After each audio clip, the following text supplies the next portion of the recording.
দশমীর দিন আমাদের এই বাজনার আওয়াজ শুনেই ঘুমটা ভাঙে।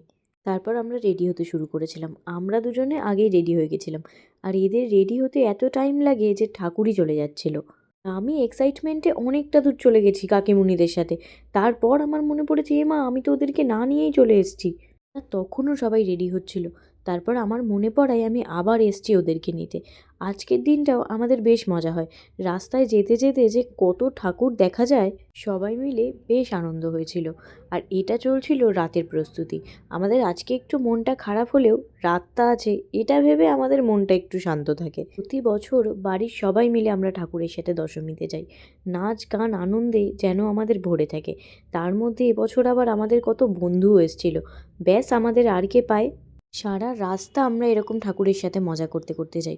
প্রতি বছর যখন বন্ধু বান্ধব সবাই এত নাচানাচি করতো, আমাদেরকে কেউ বলেও পারতো না, আমাকে তো নাই। আর এই বছর আমি জানি না কি হয়েছিল, বাড়ির অর্ধেক লোক তো আমাকে দেখে ভুলভাল ভাবতে শুরু করে দিয়েছিল। আর এই বাচ্চাটা কি যে মিষ্টি ছিল, কি সুন্দর ও সমান তালে সবার সাথে নেচে যাচ্ছিল। আর পরিবেশটা কি সুন্দর লাগছিল, যেন চোখই ফেরানো যাচ্ছিল না।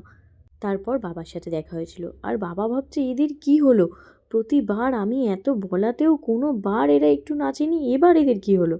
আর এত ভিড়ের মধ্যেও, এত কিছুর মধ্যেও বাবা আমার বন্ধুদের সমানে জিজ্ঞেস করে যাচ্ছে, তারা ঠিক করে খেয়েছে তো, একেই বোধহয় বাবা বলে। এবার পুজোর আমার শ্রেষ্ঠ গিফট হচ্ছে আমার বাবার হাতে থাকা ওই ঠাকুরের শাড়ির টুকরোটা, যেটা বাবা ঠিক মনে করে আমার জন্য নিয়ে এসেছে।